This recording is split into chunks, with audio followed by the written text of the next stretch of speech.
Australia, an environment that has, over time, evolved some extraordinarily unique groups of Homo sapiens. But today, we observe a small tribe akin to a group of meerkats that gather together atop a small mound to watch, question, and discuss the current events of their city, their country, and their world at large. Let's listen keenly and observe this group fondly known as the Iron Fist and the Velvet Glove.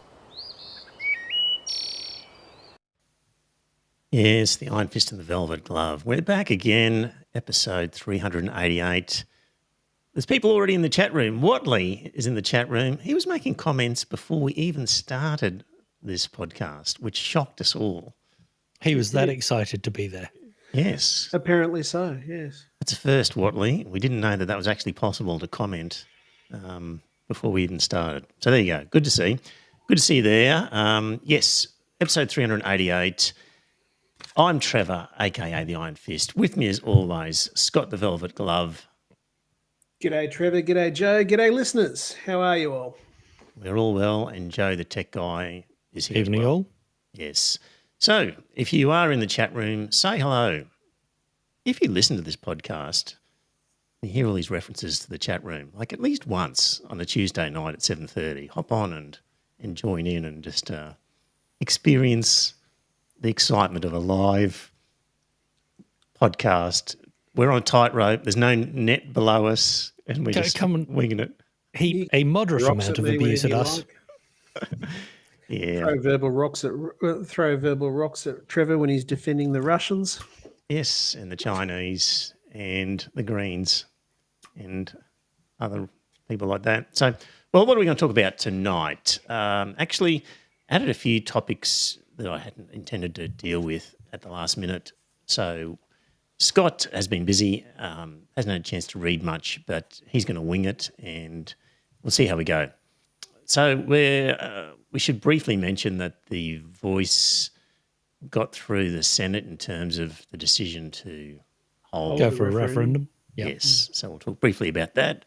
We've got the Greens who have won concessions from Labor, but not enough, and have decided they're just going to block the whole rock show. So we'll talk about whether that's acceptable behaviour on their part, good strategy or not. We'll get to that.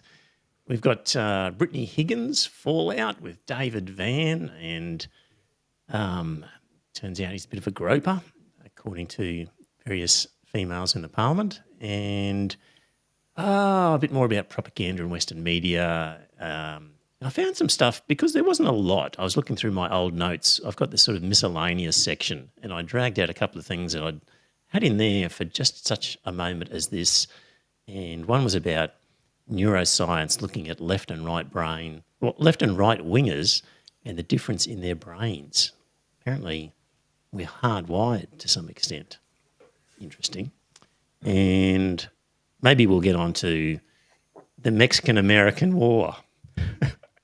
See how we go, just for something different. So before we get on to... Have they paid for the wall yet? Well, they're happy to have the wall, keeping those Americans out. It's probably they're happy to have it. Okay, before we get into other things, just briefly, I get emails from Dying with Dignity, and the latest email had a very interesting link to a new resource documenting the first 100 days of voluntary assisted dying in Queensland, and it features podcast interviews and articles of patients and families who've accessed a voluntary assisted dying through Brisbane's Health Metro North, and this is a site hosted by QUT. Anyway, the stories are very powerful. I just read one of them and nearly teared up, and definitely, if you're interested in that topic, there'll be a link in the show notes, and otherwise just go on Dying with Dignity website, wherever that is. I'm sure there'll be a link there, and really moving stories of what people are experiencing as they access the service. So recommend that for you. I haven't listened to it yet. I've got that on my list to listen to. Because I received the same email you do. Yeah, so... they're good. They don't bombard you with stuff, but the stuff they send you is good. So, yeah. Okay, The Voice, yes, it's passed through the Senate, not unexpectedly. So there will be a referendum. And so, yes, there will be an episode where it's a deep dive into all of the pros and cons. I've been keeping a list, checking it twice, of all the parts I need to cover. I'm getting more stuff from Paul from Canberra. He keeps sending me links and things that I have to read and address as part of all this. So we'll eventually get round to it. It's You're gonna be going like, to have to get some John Farnham in for that episode. yes, for The Voice. Mm-hmm. So, yes, that's on the agenda in the not too distant future. That'll be a long episode. See how that goes. All right. First substantive one. The Greens. Have they gone too far? Because they've won concessions.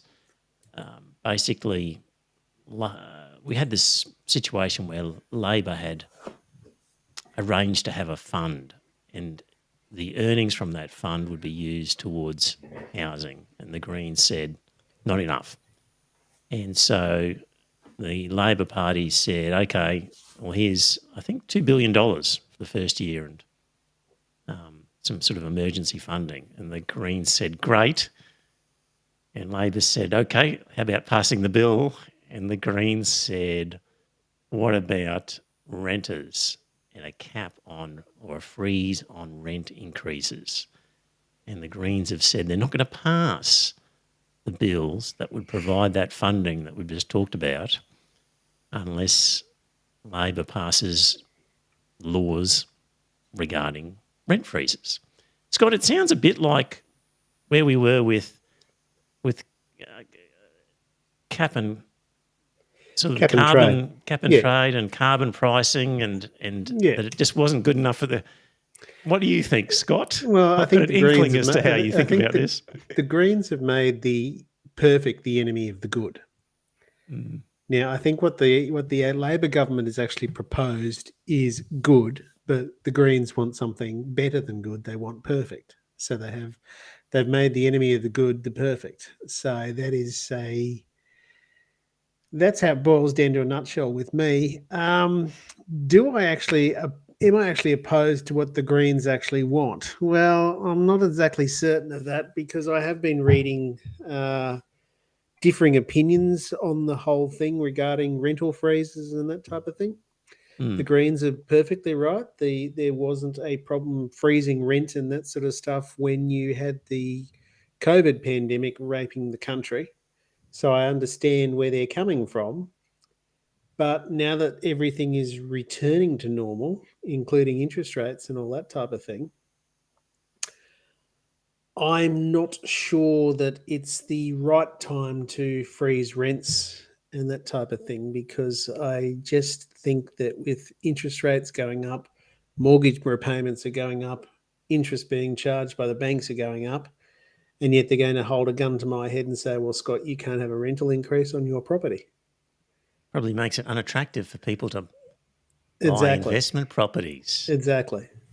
Is that a bad thing? If people suddenly get scared off and go, can't make money, I'm going to sell it.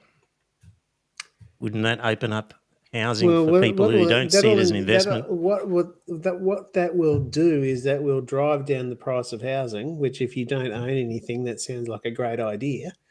To someone like me that has got property and someone like you that has got property, if you were to watch that property value fall and that sort of stuff, you're not going to feel as wealthy as you once did, which is going to restrict the amount of money you can spend and that type of thing. So that is a dangerous position for us to go into. But I guess the Greens are calculating that the people sort of 40 years and younger. Exactly. Well, the renters, I guess they're calculating. The people who haven't bought yet. The renters who are their core voter, their core demographic. Yeah, and I agree, and I understand that's why they're going. That's why they're going down this road, and that type of thing is they're trying to paint me and other property owners as monopoly man barons and that sort of stuff that are out there to try and make an absolute fortune out of it.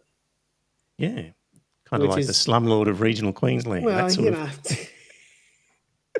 But, yeah, I but- own one place up in Mackay that is currently rented. I am currently renting down here in Rockhampton, and I own a Scott, place you in. do not have to in South justify Ripley. yourself to me. You are a generous soul. You don't have to justify yourself Yeah, to I me. know. It's one of those things. I do actually feel bad for people that haven't been able to buy anything, because I bought my house at the right time. I sold it at the absolute top of the market for an obscene amount of money. Mm. It's I don't understand. I don't understand. No, what am I trying to say? You cannot repeat what I've done, because I was very fortunate when I bought and when I sold. Mm. Now, that doesn't mean that everyone that's got my color hair and that type of thing is going to be in exactly the same situation. There are some people that made some absolutely disastrous decisions and that type of thing at the same time that I made what turned out to be a very good decision. So, I suppose I was very lucky with that house. Mm.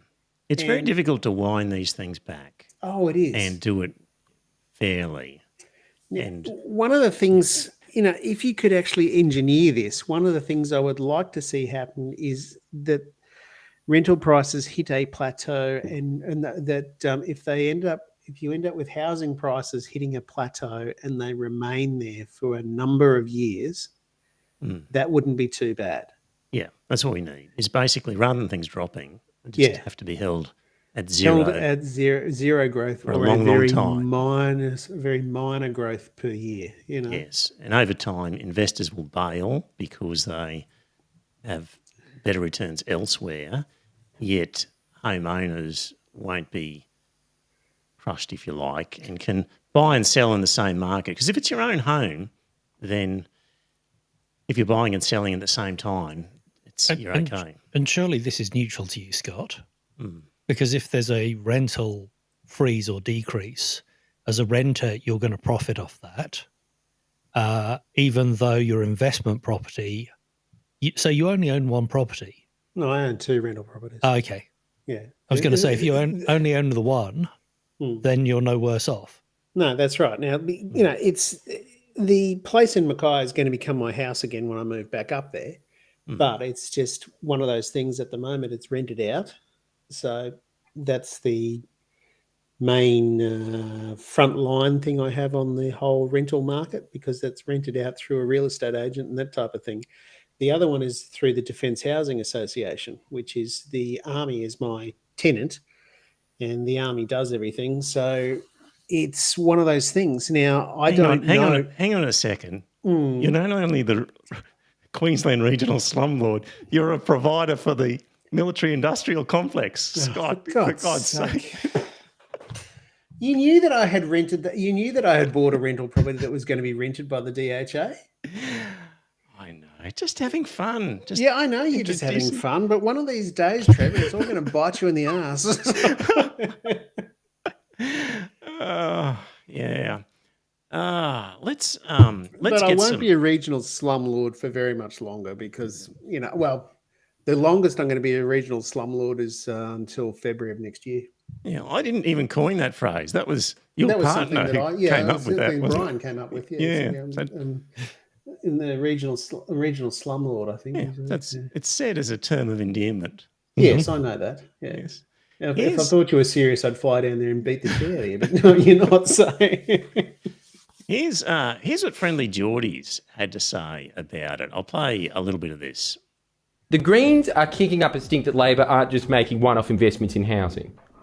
Oh, wait, sorry, Labor are doing that. As Pettywog noted in the Senate, the bill the Greens are blocking also includes $2 billion in financing support for social and affordable rental homes, $350 million to build a further 10,000 affordable homes through the Housing Accord, allowing the National Housing and Infrastructure Facility to invest in social and affordable housing, opening up a potential $575 million in funding, a 15% increase in Commonwealth rent assistance, the largest increase in over 30 years. The fund is a bit like a sovereign wealth fund, $10 billion is invested, then the returns of the fund are spent on building social and affordable housing. It's set to build 30,000 homes over the next 5 years. For their first 7 years in office, the Coalition were building less than 1,100 new dwellings a year. Labor's new fund could build up to 6,000 new dwellings a year. That is a massive increase. The fund is pretty clever because it's designed to ingrain an ongoing source of funding for social housing that sustains itself even when the Liberals are in office, as it's operating independently of the budget, meaning that if the fund passes, it's designed to become a sustained source of housing funding that the Liberals will have little or no incentive to destroy. Look at this. That was something I hadn't recognised as a concept from the fund, was that it will work when Labor leaves power and the Libs are in. There's this fund that's separate from government in a sense, generating money, and Maybe. of course the Liberals could We'll find a way to take that siphon off that money. money. They Yes. could take that fund and just roll it into some other sovereign wealth fund. Defence. I guess. Yes, they could. But it is an argument for it, that you've created a fund that, in theory, provides money for something that you want, even when you're in opposition. So that was a sort of part of it that I hadn't thought about before. So that was an interesting part of it. So let's get on to Max and what he has to say to, this is him in Parliament talking about the Greens' position. I've been a renter my entire adult life. I know what it's like to cop an unfair rent increase. I know what it's like to ask for basic repairs and get evicted as a result. And I know what it's like to lose a home you thought you could live in for years. But frankly, I've had it easy. And there are millions of renters out there right now, one rent increase away from eviction or financial stress. For the pensioner who knows that they are one rent increase away from living on the streets. For the family who know that as a result of those rent increases, they'll have to pull their kid out of the local school because they can't afford to live in the local area. Those are the people whose lives are being destroyed right now because the Labor Party is so committed to enshrining unlimited rent increases in this country. Well, Australia is a wealthy country. Australia is a country that is meant to pride itself on giving everyone the basics they need to live a good life. And that is why the Greens are fighting so hard. It was the Greens who stood up for months, being accused by the Labor Party of standing in the way, and actually what we did was secure $2 billion in funding for social housing. And now we are going to use that power to make sure those renters out there are able to live in dignity and know that there are limits on rent increases, a freeze on rent increases that allow them to go and live a good life. Authorised by Jay McCall, Australian Greens, Canberra. So anyway, I guess the point is that the bill that's there is about providing housing supply with the assumption and hope that it will then lead to rent relief. It's one of those things, if you've got people out of the private rental market into government subsidised housing, then that's going to reduce the demand for private rentals, which leads to a fall in rental. But I guess his argument is, well, that's a bill for home ownership. We need one for renters that's direct and now, because that's going to take a long time. I think that's a good argument to percolate through the system, to buy, to build and to add to the supply, and then to hope that then percolates through to a rent relief. Yeah, but what were the numbers? There was $1,100 a year that was being spent under by the Tories. They're talking about possibly 5 or 6,000 being built by the Labor government. Yeah. Now that is 5 or 6 times the amount of expenditure that happened under the Tories. Now that is an incredible increase in the ranks of affordable housing. Now, I don't think that they're actually talking about this. I don't think they're actually building houses to sell to people cheaply or anything like that. They're building them to rent them out to people cheaply. I think tactically, the Greens are getting pounded on Twitter, for example. Yeah. And they're just outweighed by the number of Labor Party MPs and trade unionists and others who are just bagging the Greens There's a lot of anti-green sentiment in there. Probably the smart move politically would have been to say, okay, we'll vote for the bill. We tried renters. We really, really tried. Next election, you need to vote for us so we've got more power so we can have a better crack at it and just sort of, I think that might have been politically the smarter thing to do. But, you know, who knows how it'll all pan out. I mean, by sticking to their guns, they did get an extra $2 billion, which Labor didn't want to do, and they were forced to by the Greens sticking to their guns. So you got to hand it to them. But yeah, if they cancelled the submarines or even the phase 3 tax cuts. Yes. Yeah. If they cancelled the stage 3 tax cuts, then they would have a hell of a lot more money that they could actually spend on social housing if they wanted to. So anyway, it's an interesting politics and how the Greens get their message out there in the face of a barrage of negative press from Labor will be interesting to see. In the chat room, sorry, yes. If we build 6,000 new houses a year, what's to stop the LNP when they get into power doing a Maggie on us and selling it all off? Yes, that's right. Well, that could happen. There is no doubt about that, and that's one of the reasons why they've actually tried to enshrine the voice to Parliament in the Constitution, because they know that they can't tear it down the way they did with ATSIC. So that's also another reason probably why they've set up this sovereign wealth fund and all that type of thing, because they realised that the Tories would be trying to sell it and that sort of stuff. They'd want the money themselves, so they've actually decided, well, if we lock it up this way, then they can't touch it. In the chat room, we've still got Watley there, Event Horizon, and Tanya and John's in there as well. If you're in the chat room, say hello, even if you don't want to make any comment, just so that we know you're there and you're alive and kicking. Right. So, yeah, that's the main thing to talk about with the Greens, I think. You've heard both sides of the argument. I personally think the friendly Geordies hit the nail on the head myself. You know, they certainly made it very clear as to what was actually being planned. And you know what, though? He didn't give any credit to the Greens for the extra $2 billion that they're... No, he didn't. That's right. And the Greens did actually extract that from the Labor Party. You know, I've got no doubt about that. So he didn't give all of both sides of the story, I don't think. So sort of hit half a nail on the head. Hit it sideways a little bit. Well, fair enough, yeah. Right. Brittany Higgins fallout during the week. So what we had was the opposition has been hounding Katie Gallagher about what she knew and didn't know about Brittany Higgins and what she said at a Senate Estimates Committee and what that meant and whether she misled the committee. And so they're trying to make some sort of headway politically by attacking Katie Gallagher. And in Parliament, David Van got to his feet and started to add to the pile-on. And Lydia Thorpe couldn't take it anymore, rose to her feet and accused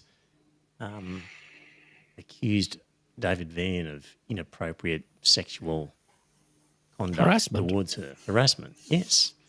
And that was all just, of course, through the airwaves. And she subsequently the next day withdrew it on a technicality because technically she shouldn't have done it that way in that format in the Parliament. But she said the substance of what she said was true. The Liberal Peter Dutton and that was sort of a bit silent and not really willing to accept Lydia Thorpe's version until pretty soon Amanda Stoker, former senator, and now was she Liberal or National? Yeah, she was a Liberal. Oh, well, she's from the LNP in Queensland. I couldn't tell you whether she was a Liberal or National. Yes. Came out and said that she had been groped by him and So that was it then. The effort by the Liberals to try and make political mileage out of this completely backfired. And they then said to Dutton had to say to David Van, "You're out of the party." And some people stupidly thought the guy would resign from Parliament, but he's just going to sit on the crossbenches and collect his salary. He's going to go anywhere. He's going to go to One Nation. He'll just collect his salary and do whatever he... Well, Because apparently they've got to sit him next to Lydia the Thorpe, actually, in the Senate. Surely not. Well, apparently that's what they're going to do. Surely not. Yeah. Anyway, really, this Liberal LNP political party is just so full of shitty people that as soon as they pop their head over the parapet and you take a look at them, you go, oh my God. And just the calibre of people that they've got there, horrendous. And, you know, the whole thing about the text messages, which was what kicked this off. Yes. And what a surprise she didn't want to hand over her phone because she was worried that it would be used against her. Yes. And what a surprise. The stuff that was given in confidentiality to the police has been leaked and has been used against her. Yes. And essentially the text messages, there were some text messages to Katie Gallagher. Mm-hmm.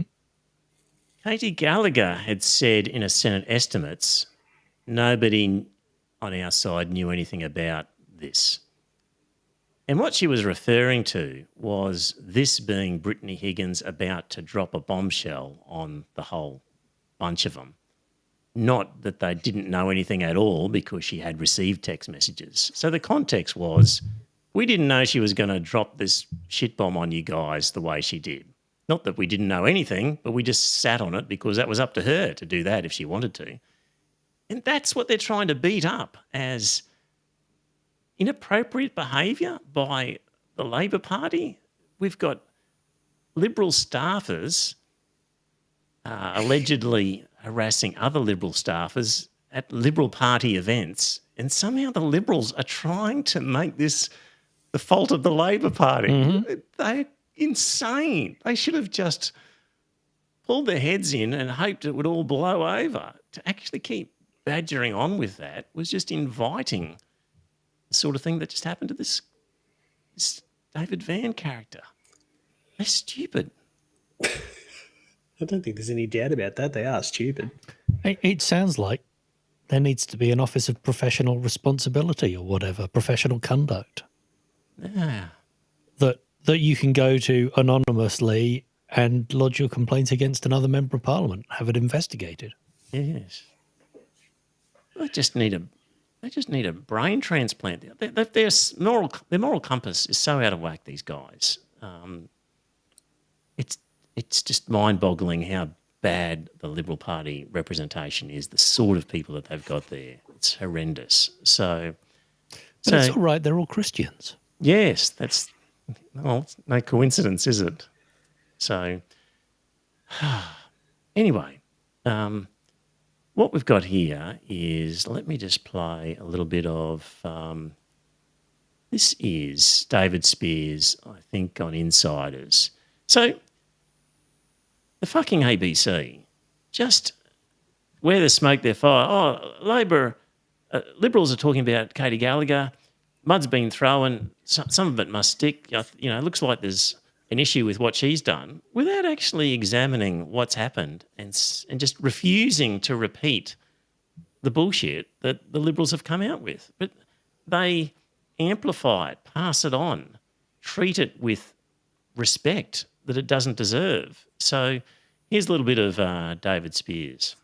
Still defend the strategy of asking these questions. They say, look, we've established that Katie Gallagher misled Parliament. We've established that Labor wasn't necessarily pure-hearted entirely in the way it pursued the Morrison government over the Brittany Higgins allegations back then. But look, along the way, yes, they've dragged up a lot of stuff, and some Liberals will privately agree this has not been necessarily a good idea.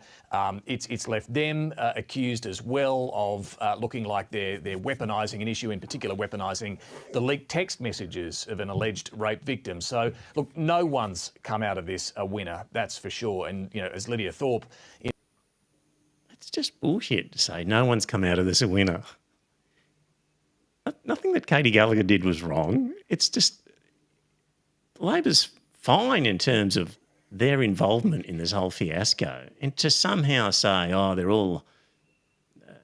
to somehow suggest that the opposition have proved their allegations and that somehow they're all at fault in some way, what a messy bunch all of them are. Pathetic. Just, there we go. That's the ABC. Well, I think the Shovel had it right, didn't they? What was their one there? What did they say? It's in your email. Yeah, well, I don't have it to hand. Oh, I thought okay. you did. What did the Shovel say? Yes, in a fiery interview this morning, opposition leader Peter Dutton says it's incumbent on the Labor Party to explain why Liberal Party Senator David Van allegedly squeezed the bottom of his Liberal Party colleague Amanda Stoker at a Liberal Party social event in 2020. That's right. They haven't yet got around to blaming Labor for David Van's conduct, but It'll they surely happen. will. And when they do, David Spears will say, oh, you know, mud thrown on both sides. They're all both equally as terrible. And you might say it's been a bit of a bad week for the Liberals, but not a great week for Labor either. Like, just terrible coverage. Terrible. So, yeah, there we go. That's that whole sorry saga. Oh, yeah, Q&A. So this is a tweet from Q&A in the lead up to their latest episode. The PM is facing questions about transparency and whether one of his ministers misled Parliament, as the Liberal Party says it's planning to continue putting Labor under pressure. Anybody not really paying attention to this would just think, shit, Labor's done some stuff and the Liberals are on top of them. And, wow, that's interesting. I'll repeat that again. On Q&A, the PM is facing questions. What? About transparency and whether one of his ministers misled Parliament, as the Liberal Party says it's planning to continue putting Labor under pressure. What's your question? My question is, when are the LNP going to do something about the absolutely shitty behaviour of their employees in Parliament? When are they going to just cancel Q&A and give us Well, that reruns of Faulty Towers or something? Well, no, we could have the reruns of Q&A when Christopher Hitchens was on. Yeah, we could do that. Now, in Victoria, Bronwyn's not in the chat room, is she? But I haven't seen her. no. So this came thanks to John Simmons, who is in the chat room. Thank you, John, for this this one. So they've pre-selected a lady called Nicole Werner to be in the Victorian Senate. This is for the Liberal Party. And actually, no, it must be for an electorate rather than for the Senate, or for their upper house. So this is Victorian Liberal Party, who of course have been smashed by Dictator Dan in recent times and not so recent times. And guess what? Nicole is a youth pastor from Planet Shakers Pentecostal Church. Last time she ran in Box Hill, there was an 8.9% drop in the Liberal Party vote. So she's now pre-selected by the Liberals to run in the seat of Warrandyte. So the Liberal Party in Victoria have now pre-selected a Pentecostal nutter. Happy clapper. And now there's a thing called Channel 6 News run by this kid, Leonardo Puglisi, and he had on his website that Victorian Liberals are worried the party will lose that by-election despite holding the seat since 1988. So it was a hotly contested pre-selection, and a Liberal source has told Six News that they and lots of other party members believe the party will lose. Six News has been told there was a large amount of Pentecostals seen at today's pre-selection voting in support of her, leaving non-Pentecostals grey-faced. I am not surprised. In other religious news, did you hear about the Muslim majority council in some town in the USA? No. It was celebrated as, what a diverse city we are. This is great. We now have a Muslim majority council. They have banned the rainbow flag being flown on City Hall because the majority of their constituents want that, and we do what the majority wants. Yeah, of course. Yes. Yeah. No, I wasn't aware of that. But just, you're probably all wondering what Nicole Werner is like. I'll just give you a bit of a clip from her. Suffering from a tyrant's socialist agenda that insists on teaching our kids woke crap in our education system, not to mention living under dictator Dan's Victoria over the past 2 years with unwarranted nighttime curfews being Yeah, no, that's enough. So the minute I hear somebody complaining about woke, I immediately know they're a reader of The Australian. Like, I'm no fan of wokeness. And the unwarranted nighttime curfews. Yes. So she was complaining that she couldn't go out and spread COVID during the biggest pandemic we've had. Well, she actually, later in that clip, complains that she wasn't allowed to worship, importantly. She could worship. It says in the Bible, go into your cupboard and pray. It does. She didn't read that bit. Obviously. Yeah. So it's a community thing. If you're not worshipping a community, then you're just not doing it, according to her. So if you're not seen to be worshipping. Yeah. And I mean, Dictator Dan won an election just recently. The people voted and said, yeah, we were fine with all that. The voter fraud, come on. That's right. So there were people seen driving up with lots of ballot papers, and the mail-in vote, well.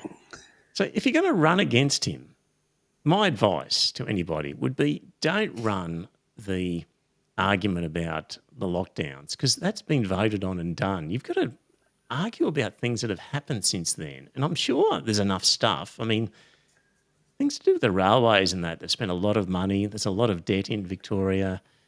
You know, you could have a good whinge with some decent arguments about other stuff, but rehashing the lockdown and complaining about your education system and its woke education agenda. See, you've got no choice but to go to public schools with their woke agenda, because Dictator Dan has slapped payroll tax on the Christian schools. Yes. Which is honestly a brilliant thing to do. Yeah. Well, but I mean, that's something that she could have argued about to her constituency. Exactly. And made some headway, but to just rehash that stuff. So, yeah, I'm no fan of the woke agenda, but it's not a thing. So that we have to concern ourselves with the way that the Australian would, or that Jordan Peterson or Greg Sheridan and all the rest of them want to talk about. Anyway, that's Victorian politics once again making Queensland look good. Thank you, Victoria. Right. I'm sure Bob Catter will come out one of these days and make some comments. Yes. Yes. We almost forget that Pauline Hanson's a Queenslander. So, yeah. Well, I can't ever forget that. Please explain. Yes. She's an idiot. Yeah. Look, I was complaining last week about how one-sided Western media is in certain narratives, and I found a clip from Jeffrey Sachs talking about that topic. So I'll just play a little bit of this one where he's describing New York Times and its reluctance to give any space to an alternative narrative. Here we go. The United States has a very hard time thinking through the eyes of anyone else. And when I say U.S., I'm meaning literally a small group of a few hundred people. I'm not speaking about the American people. They're not told anything about this. And just as a footnote, I've tried to explain the role of NATO in this to the New York Times, and they will not print anything on this. They've written 26 editorials since February 24th, 2022, that this is an unprovoked war. I called them, I wrote to them, I said I've advised all these leaders, these countries, I've been through this for 3 decades. Can you give me 700 words? The answer is no. There's a complete unwillingness to have any discussion about this, because if you do, you're put on Ukraine's blacklist and you're put on America's no-show list. He goes on to say, it doesn't matter. It's not just Republicans or not just Democrats. It's all the same. And those people who don't believe that humans are causing climate change, they're not invited anymore. You know, they don't get a chance to print an editorial in the New York Times. Yeah, well, that's true. But I guess you've got a preponderance of the scientific community saying 97% of us say this is the situation. And believe me, Putin is well and truly getting his message out there. Maybe not in the mainstream press, but I had to scroll through, not Facebook, YouTube today. Yes. And some of the stuff I was seeing on there. Yes, no doubt. No doubt. But, you know, when people talk about propaganda in China or Russia or whatever, you just have to recognise the same propaganda is happening in Western media. It's just more cleverly disguised, if you like. But there you go. That was Jeffrey Sachs on New York Times, not wanting to run a counter-narrative. AUKUS. So an article from the Australian Financial Review talked briefly about the Queensland branch, which we mentioned last week at its state conference. There was a motion on AUKUS. Now, I thought at the time that they had put forward a motion condemning AUKUS. But in fact, what happened was that a motion was put forward praising AUKUS, and the delegates refused to pass it. So that's how that worked. And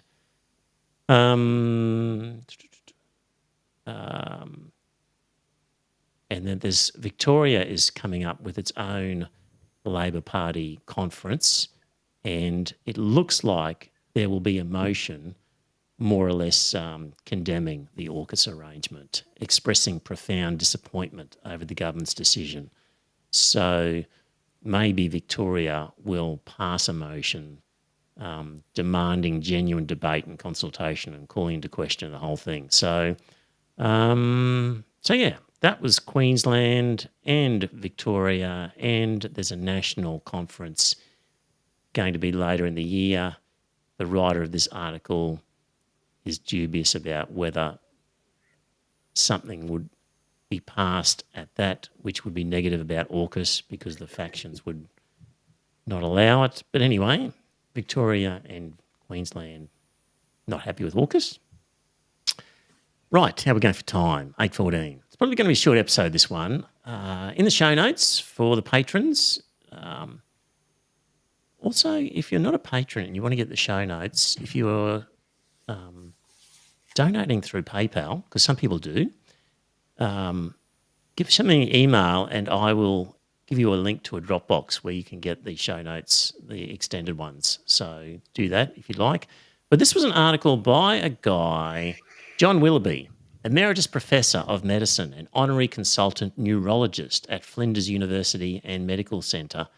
He wrote an article in the John Menadue blog that was sitting in my miscellaneous file for possibly years until I had the chance to get to it, and looking at brain activity.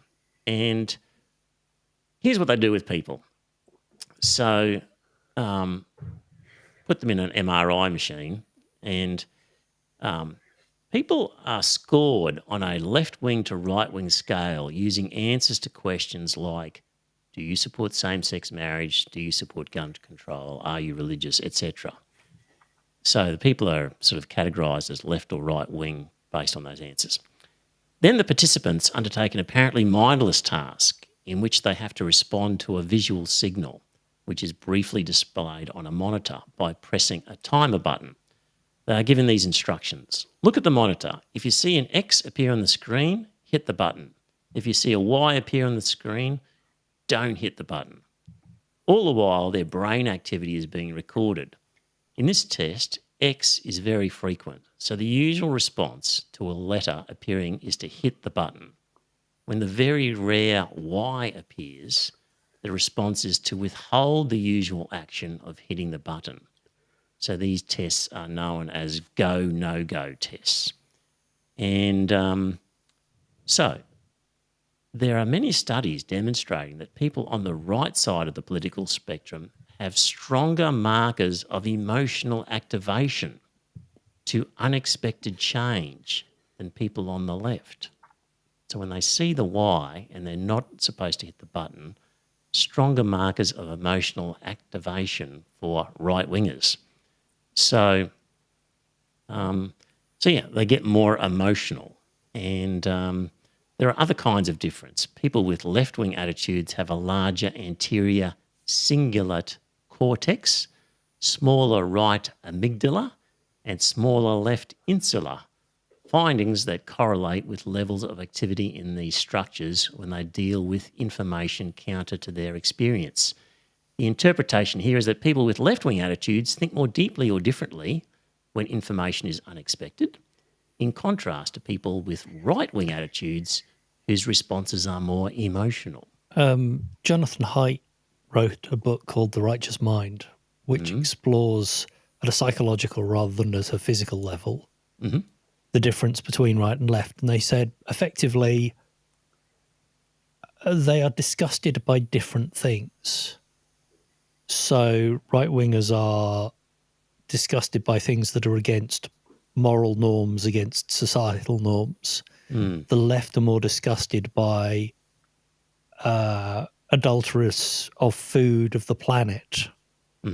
So he said effectively they are both knee-jerk reactions, but they're knee-jerk reactions to different things. And that's why we get the clumping. But yes, it's very much an ingrained thing. It's a hardwired thing. So this is saying there's a hardwiring for right-wingers to have a more emotional response to unexpected change. Very interesting. Yes. As you're talking to your left and right-wing friends. And also, there's a psychologist, Justin Lehmiller, who wrote a book about people's kinks, big cross-population survey in America, and said that the right-wingers get turned on by the thought of kinky behaviour. Yeah, cuckolding. Right. So because that's going against their social norms. Right. The marriage is sacrosanct and therefore to be cuckolded is such a turn on. Right. Whereas left-wingers, female empowerment is the norm. Right. And therefore dom-sub relationships are much more an interest in left-wingers. There we go. Sexual proclivities. Sexual proclivities is all about flipping the social norms. It is all about taking those things that aren't allowed in your subgroup and turning them on their head. There we go. So, yeah. Interesting. Think about that, dear listener. Right. Just an article about those cruel Chinese. I don't think I've mentioned this story before. I'm fairly sure I've heard it somewhere. Yeah, I'm worried I might have mentioned it. But anyway, there was a Russian man trapped on a Chinese reality TV show.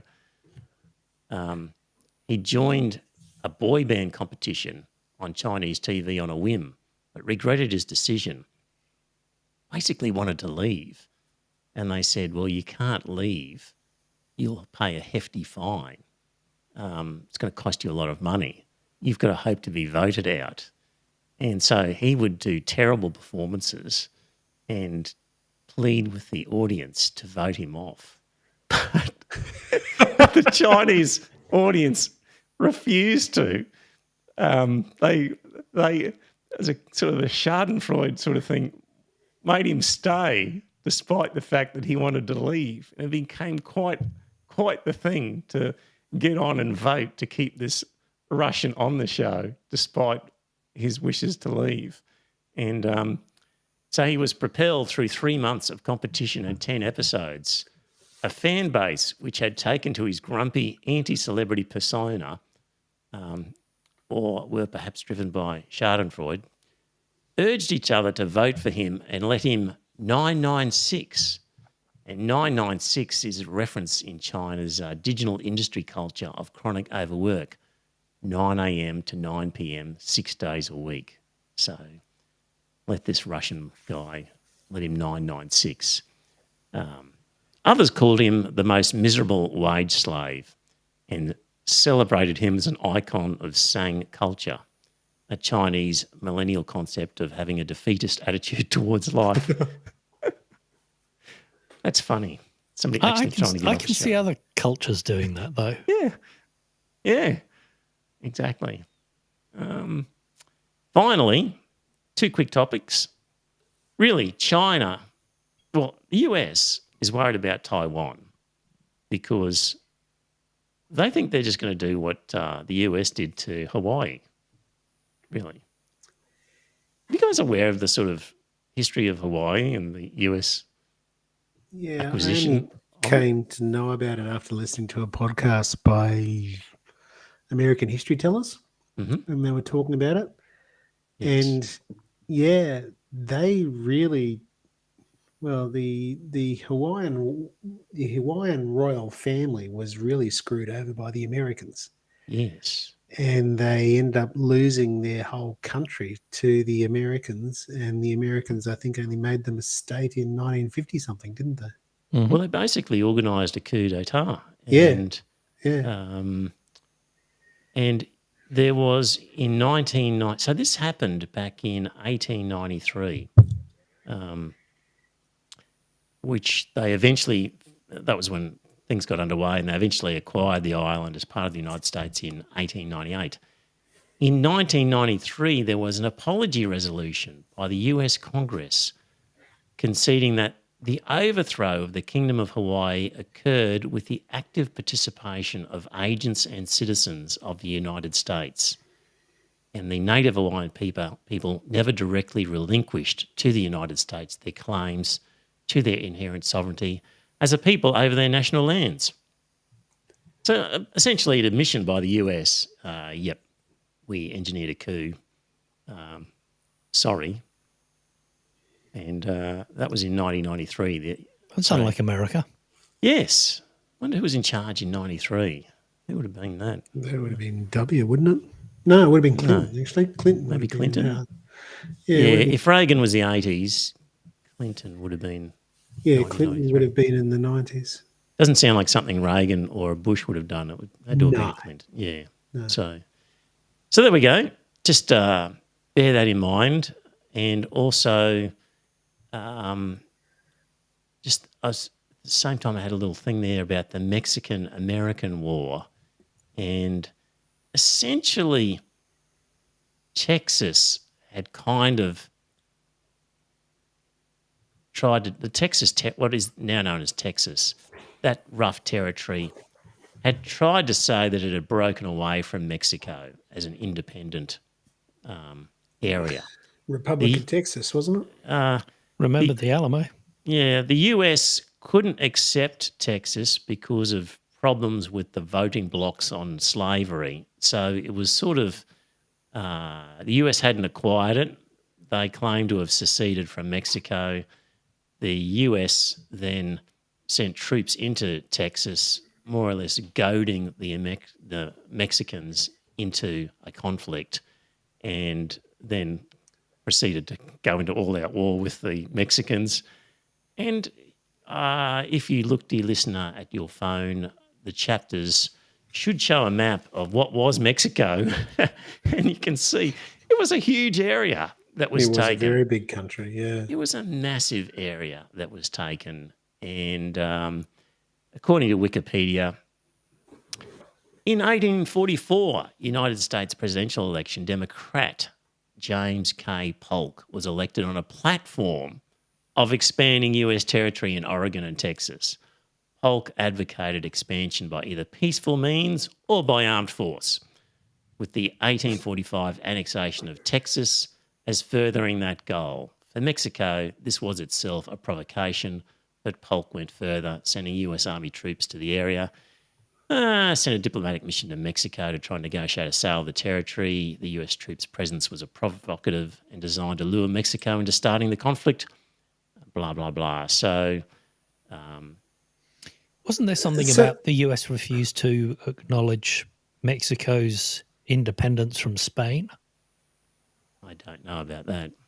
Maybe. I don't know. So where's the modern border run now? It runs Across along the top Texas. of Baja California. Yes. And then basically New Mexico is US.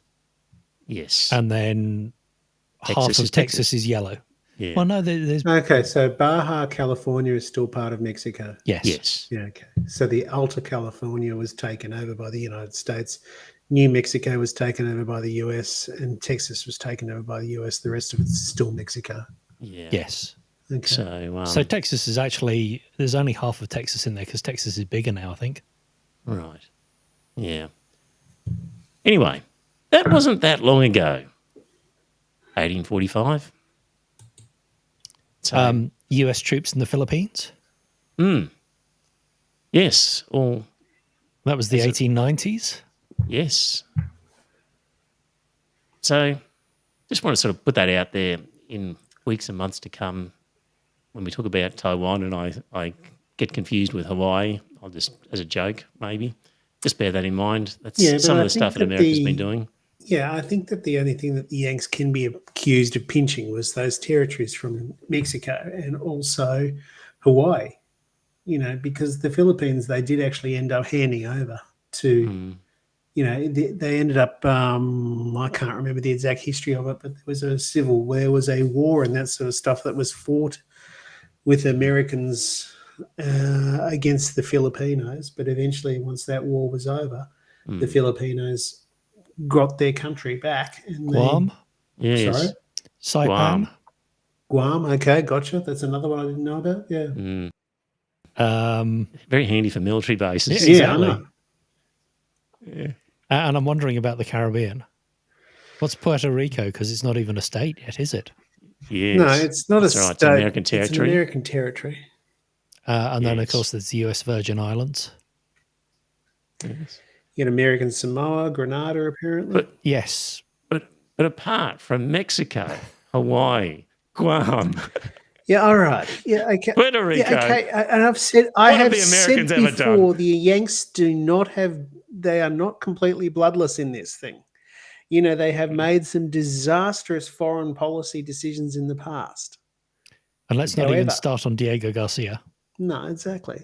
what's Diego Garcia? What's that? British Indian Ocean Territory, which was a coconut plantation, and effectively the locals who were imports anyway were left to look after themselves, and then the British colonial administration kicked them out so that the US could build a military base there. Is this the one between India? Yes. Is this in the... Yes, It's the yes, US terrible. forward staging area for the Indian Ocean. Yes. Yeah. Right, last one. Donald Trump, we mentioned 37. he is in a shitload of Oh, trouble. God, yes. He's... If he lives long enough, they've got him. Yeah, it's one of those things. I haven't read the indictment, but apparently, according to all the American podcasts I listen to, Jack's, what's his surname? Snow, is it? No, Jack, whatever his name is, the prosecutor and that sort of stuff that's been hired to actually pull him down. He has got it. He has got it nailed down beautifully. So they're saying that there is no wriggle room at all for him. That, you know, even it doesn't matter that you've got a judge that's been appointed by him. It's one of those things that he cannot walk away from this. I've got a little clip about what Donald Trump. Actually, I'll play it now because when he was president. In my administration, I'm going to enforce all laws concerning the protection of classified information. No one will be above the law. And that was something else that was also said about on the Scathing Atheist I was listening to. They said that he's actually hanged himself because him signing into law and that sort of stuff, what he did was allegedly to try and grab Hillary Clinton for her the email server. The very laws he wrote. Email servers. And that's now just all blowing up in his face because he could have got away with it. He would have been charged as a misdemeanor, but now it's actually a full-blown felony. He's also apparently there's audio recording. Of him talking to somebody about something else at the time. But he said, I've got this document here. I could show you, but it's classified. And he's waving it in front of them. Yeah, don't look too close. Yep, because I'm not allowed to show it to you. But quick, just look at this bit. I think that's exactly what he said. I couldn't declassify it even if I wanted to. So they've got him on tape saying he couldn't declassify it. Yeah, because he was no longer the president. Exactly. Yeah. You know, he has really cocked up. Terrible. So sad.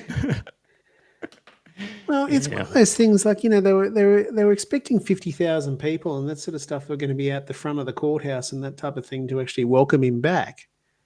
But they barely had 5,000 or 10,000 people turning up there. And apparently half of them were also arguing against him. So they're just saying that he's going to lose.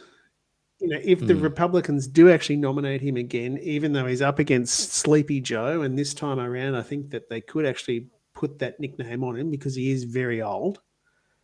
You know, he will lose. So that is one of the things that the Republicans are going to have to take a very hard, long look at themselves and that type of thing, and they're going to have to find someone better than what they've got. Oh, DeSantis. Apparently. DeSantis is just as big a dickhead, but he's actually younger. Yes. Apparently Joe Biden finished off a speech the other day with God Save the Queen. Oh, did he? Yeah. See, that in itself, you know, we could always laugh about him having dementia and everything like that, but you've got to actually start to wonder whether or not he has actually got it. Yeah, I mean, doesn't he know there's a king now? Exactly. There's photographs of his instructions, allegedly, that have been taken, you know, on his lectern or whatever, that says, open the greeting, then you talk to this journalist, then you talk to this journalist, they're going to ask you this. Right. And at the end, turn left, walk to the stage basically left, exit stage left, and all that. And have you seen the latest RT deep fake of all the European leaders and the American leader about Ukraine? No. No. What is it? Basically, it's a deep fake that RT have made, going, what are we going to do about Ukraine? And they're trying to think up new sanctions to enforce on Russia. Right. And basically saying that none of the sanctions are biting and therefore they don't know what to do. But it was more hey, we've now got to the point where videos are being produced of world leaders saying things that they never said. Yeah, I see. Yep. Send me a link to that. I'd be. I'll see if I can find it. See it. Yeah. Very good. Okay. Well, there you go, dear listener. Another episode. We'll spend the next week trawling through the internet and RT and other places for things to amuse and entertain you. If you've enjoyed this, hop onto Patreon and become a patron, or send us a donation. There's a nice donation came through from somebody I'll mention next week because I didn't write it down, but thank you to that person. And thank you for the people in the chat room. Right. We'll be back next week. Talk to you then. Bye for now. It's a good night from me. And it's a good night from him. Good night.